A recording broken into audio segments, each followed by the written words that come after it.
off of it. Let's see as the draft start for game number 1. The tension is real. RRQ taking away the Beatrix and the Nitan. ONIC Philippines following it up with the Yve and the Hayabusa. Ling still up for grabs. Again, like you mentioned, he has bled on that Ling, something we haven't seen for a whole year. But it's surprising to say, yes, it has suffered a loss here at M3.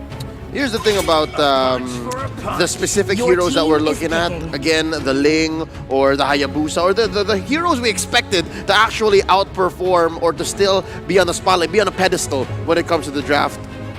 The M3 meta has just turned that on its head. Yeah. We have created new stars in the likes of Lolita, in the likes of Lilia, who are such high priority heroes. So now, I think it's going to come down to their main strategies. No longer are they fixated on single heroes, save for maybe this one right here and another. Her sister, the other Da in the current metagame, Matilda. It's open for ONIC. I'm wondering if they're going to pick it up because Rafaela's still out there too.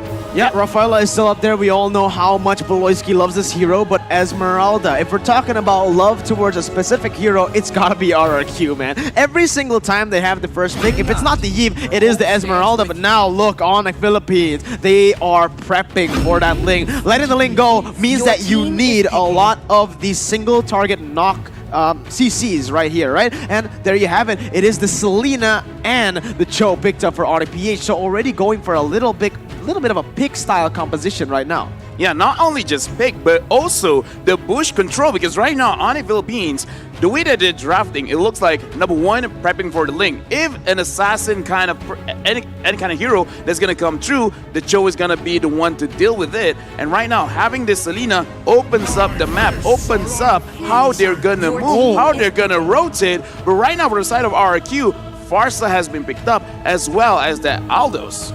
I don't discount the fact that it might actually be Xin on this Aldous from the gold lane. And before we wait for phase 2 after this third pick by ONIC, I want to mention like one huge difference, right?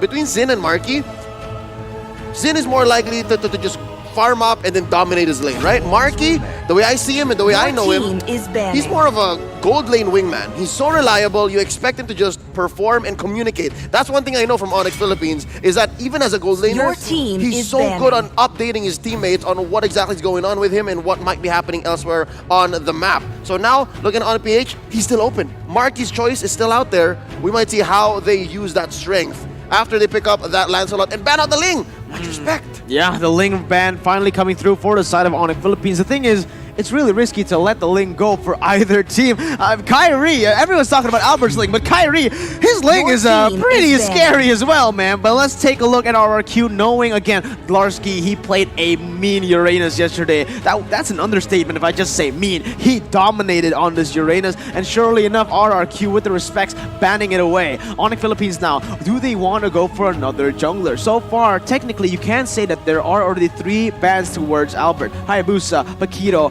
and the Ling. Will they finish it off with perhaps a Roger or a Yisun Shin ban that has given them trouble as well back at MPLI? But no, it is going to be the Ruby for ONIC Philippines right now as RRQ look for their last ban.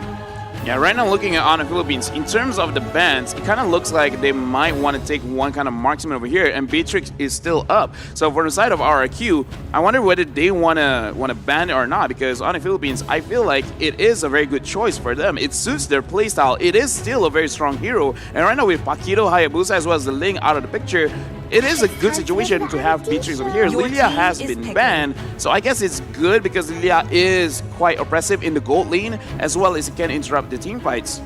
Right now, from the side of ONIC Philippines, this Cho can be flexed. They already have a jungler. Yeah, this Lina, roamer or mid. And it looks like Yuzon is going to be picked just to counter that Farsa. Still not revealing too much about the draft. I like it, how you put it. The Cho actually is smoke and mirrors. You don't know if it can actually go to the gold lane. Marky plays a mean Cho. Could also be played in the support role to join the Selena in mid. So we don't know exactly. They have one more pick open for RRQ. They're going to close up here. They're going to have to close up strong. Yeah, they need to close up strong right now. Technically, in their composition, 3 scaling heroes. They need something to be able to put them on the board in that early stage. Because again, these 3 heroes, they're strong. But in the late game, whereas ONIC Philippines, they have the Selena, the Cho, the Lancelot. That is the contrast. Complete 180. I'm guessing Matilda Roger, Matilda Yusun Shin. Something of that combination. Oh, there you Oh. go, Matilda, Roger, I was Leo. right the first time. This is why that people take Leo as an analyst, man. He's so good at these predictions here, and that will round up RRQ's draft. Honestly, if we're looking at the draft, ONIC Philippines finishing it off with that Harith in the gold lane for Marquee. Thoughts on the draft, LaFell?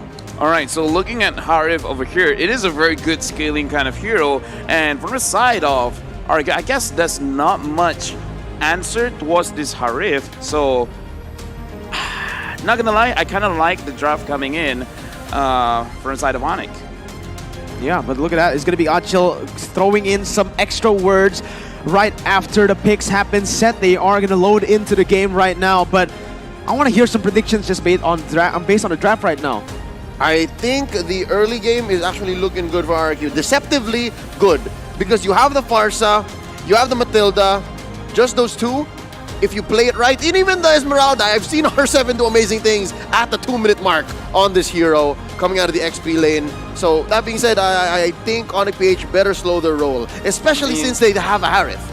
But the thing is, they do have this Selena. The Selena can actually help win out the lane. Any lane that she chooses to go, whether the XP or the gold. So the Selena can play it slow. However, I feel like, especially going up against this Aldos, maybe they want to go maybe a little bit faster. Well, the questions will be answered here in the game. Are you ready? It's going to be RRQ and ONIC taking it to the land of Dawn as both of these side lanes are already going in for some crazy trades on the board. Selena, what happened in that early stage? Beloyski already at such low HP. Yeah, looking at the mid lane just now, she tried to go a little bit aggressive, but Clay manages to damage her a little bit more, especially here, Vin on this Matilda, focusing every single hit from the first kill, managing to hit her. But I feel like in this early stages of the game, it's still fine, it's still controllable. It's how they transition after this. Yeah, I like how you put it, Leo. Deceptively good. I agree completely, man. The Esmeralda, everyone says, yeah, scaling hero. But in that early stage, it's actually really, really good, especially when you're talking about the early mobility, where Yu Zhang, yes, has mobility, has that team fight potential, but only after that ult. Yep, and so far the only thing that ONIC can do is win the vision game, and of course try to find those pickoffs for Beloyski. Zinlos low! Oh, Aldous is gonna get taken down. That's your first blood by Razor, picked up by the Filipino team, ONIC. And that's what I was saying. RRQ Hoshi, they're playing on one plane of deception, while ONIC PH might be doing the same thing. Shades of Na'Vi possibly playing Possum early on. What is this, 2 minutes? Now this is what I'm talking about, because the Selena is actually very good in any lane, whether EXP or gold. You just have to pressure a little bit, and Zin went a little bit overzealous, had his first death over there. We just want to see what ONIC Philippines wants to transition on, and looks like the turtle is going to be the objective. Yeah, they really like to do these kind of things, but Vin is already in there. He's going to try to go and do some damage. Only time when able to get back onto two members right now. So Albert, he gets kicked away. He's going to get taken down. And R7, he's going to try to go for more. Beloyski for the price of Albert. That is not a good trade, but they're trying to make it a better one. Glarski now caught in the 1v3, instantly taken down, and that's going to be RRQ going and equalizing the board 2-2. So far, 1 kill up, but then Kairi still got the turtle. I guess the only real place where there's no true neutrality is bottom lane, because look at this. Marky's just bullying Sin. Oh, yeah, you can see the majority of that gold lead is going to come down from Marky. 300 gold lead, and that turret gold has been taken away. Yeah, right now I'm looking at from the side of RRQ Hoshi, where Albert, again, not afraid to go in front to get that kind of play, but I want to see his team following up with him as well. Early in that turtle fight, I feel like they could have played it a little bit better, perhaps a better kind of engagement, but probably just a little bit too aggressive trying to secure that turtle. Oh, but R7 now caught in a bad situation, still able to run away, deal some damage back to Beloyski. It is going to be both of these members taking a half HP. ONIC still with that lead. And now we are going to take a look. Vin going very aggressively onto Kairi, holding off to the Circling Eagle. Sir Clay is here for the airstrike to pop it off, just to zone Kairi away, as he will need to go back into his jungle. Still, both of the teams on equal grounds. Let's take a look at the items so far. Sir Clay didn't find anything there. Again, you see the mechanical genius of Kairi. Up top, it's Albert trying to get this gold crab, and Kairi giving him a visit. I think there is one loss here for Beloyski. Just don't do XP lane anymore. It's clearly a loss. I think it's a much less financial beneficial thing here, at least for finances and for XP. So yeah, maybe try to give Marky a visit. That might be a good try. Yeah, speaking of Marky, right now he already completed his Calamity Reaper. Looks like he is on the way on finishing. Oh, over there, Clay getting attacked. But again, for the side of Marky, he's on the way completing his Feather of Heaven. And I feel like right now RRQ Hoshi is giving a little bit too much space for the side of Harif, because again, he has that Purify. He's going to be nasty in team fights.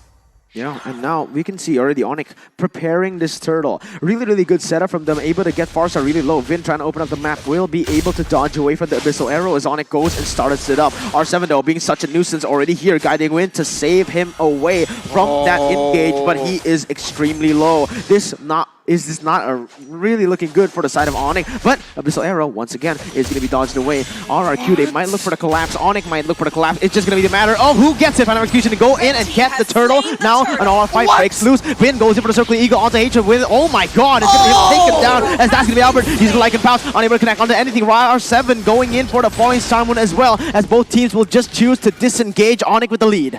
But Loiski's playing geometry, man, and Circle is not picking up. Honestly, he's drawing lines and points with this arrow and this trap. They're going to jump on R7. He's going to be fine. This is a great read from RRQ Hoshi. They understood that we have to change the dynamic because bot lane's going to get hammered here.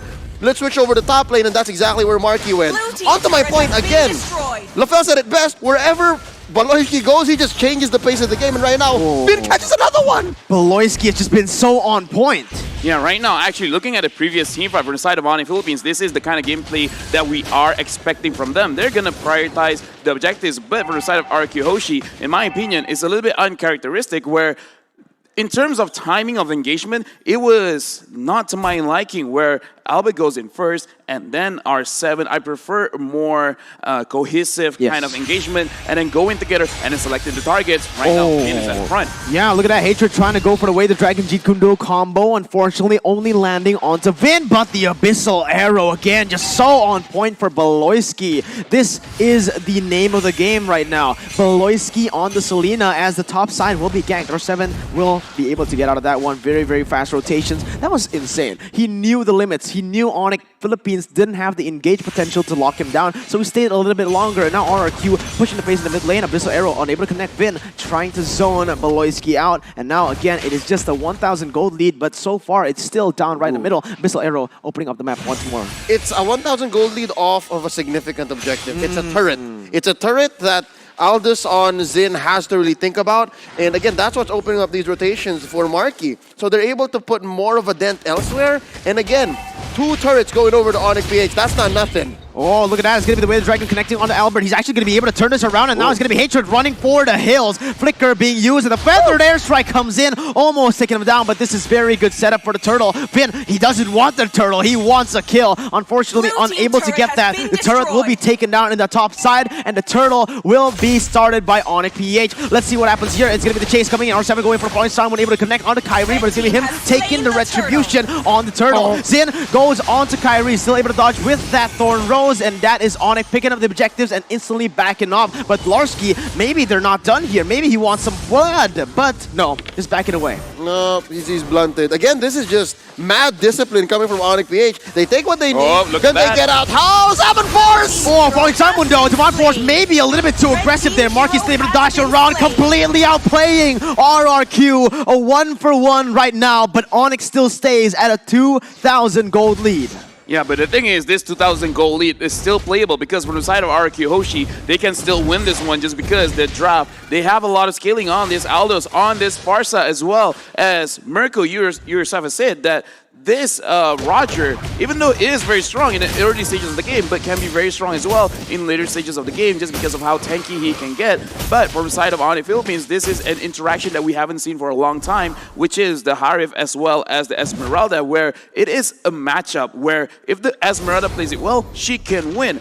But if the Harif can kite around, then he can win. And as of right now, look at this, an engagement coming in from RRQ. The base by Baloyski, able to bring Vin back to the turret right now. So for that airstrike will be popping. Kyrie coming for the puncture and securing the triple kill. Kyrie has finally come to play. 4 for none off of the back of a Circling Eagle bait. RRQ Hoshi unable to find anything else on the map. because even Zin has to retreat. He was way too deep, could have pushed that tier 1 down bottom, and now ONIC are going to convert out of their minds. Going to go for the early choke and then start to get equilibrium and even maybe push part the line through all of these lanes. Amazing play. Yeah, right now we got to go back to the keys to victory. But before that, let's look at the replay again. From the side of RRQ Hoshi over here, we can see that Finn engages, but he went in alone. His team is not confident in that. Look at Albert. Albert tried to run away. Clay still trying to fight. So this is what I'm talking about in terms of their communication. It looks like they're a little bit all over the place. It's like, what do you want to do? I want to do something else. So from the side of RRQ Hoshi, they have to give a little bit more respect on the side of ONIC Philippines, and they have to start taking this a little bit seriously and start to slow their roll and actually go in as a team.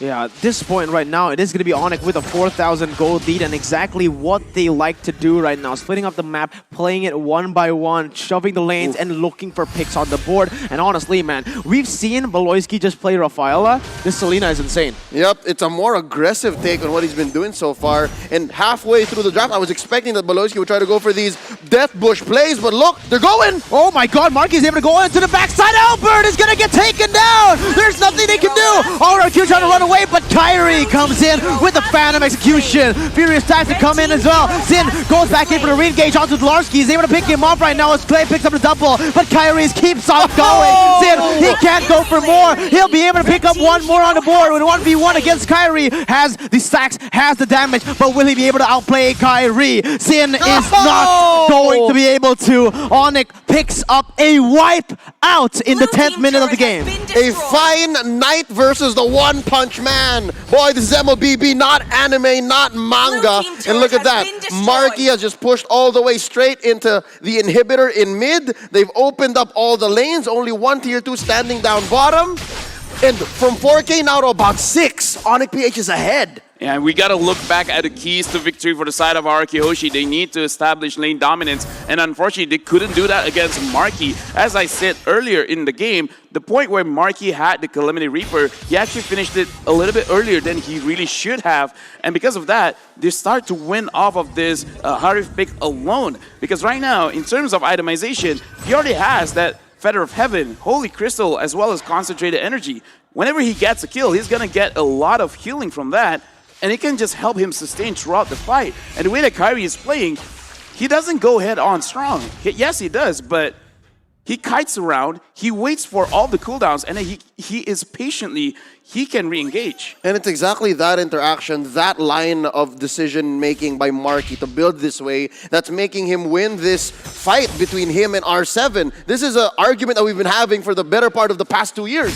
Esmeralda versus Harriet, Harriet versus Esmeralda, and clearly right now, Marky's eating good. Look at this catch! Oh, way the dragon onto Zin. He can't go anywhere right now. It's going to be Thorn Rose to pick up the unstoppable for Kyrie. And honestly, that is an accurate depiction right now as Dlarski just zones away 4 members. He is literally unstoppable. This is RRQ getting dominated here at game number 1. Kyrie already trying to get the Lord. Trying this is an understatement. It's going to be an easy secure for this team. There is no try, only do. Yeah.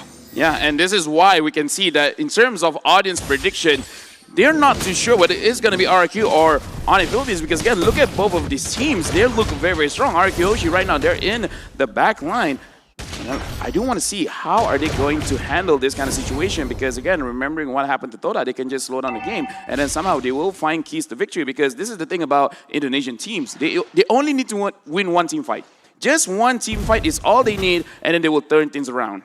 Absolutely, and now let's see what ONIC has to do here. They have the Lord, Enhanced Lord coming into the mid lane. They are going to set up all the waves to go for that siege. A 3-wave push. This is at least an inhibitor turret taken down, you know? That is at the very least. Let's see if RRQ can defend. Enhanced Lord marching down the mid lane. It is going to be it taken down instantly right here with the Abyssal Arrow to zone away the members from taking the minion waves. Kyrie just dashing all over the place with the puncture, able to use that passive really, really well, as ONIC will be able to take one inhibitor turret, and that is the most important one.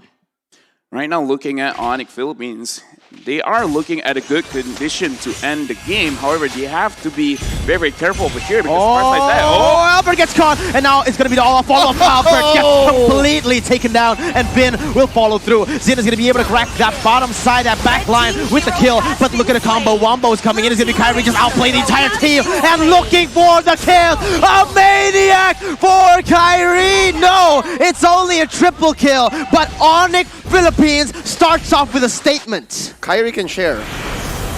Kyrie can share. He put the gold all over, but it doesn't even matter. What a start for ONIC Philippines. This is a best of 5, and I think we're just getting started. We're literally just getting started. Yeah. Honestly, that wasn't a statement. That was a declaration of war. Yeah, this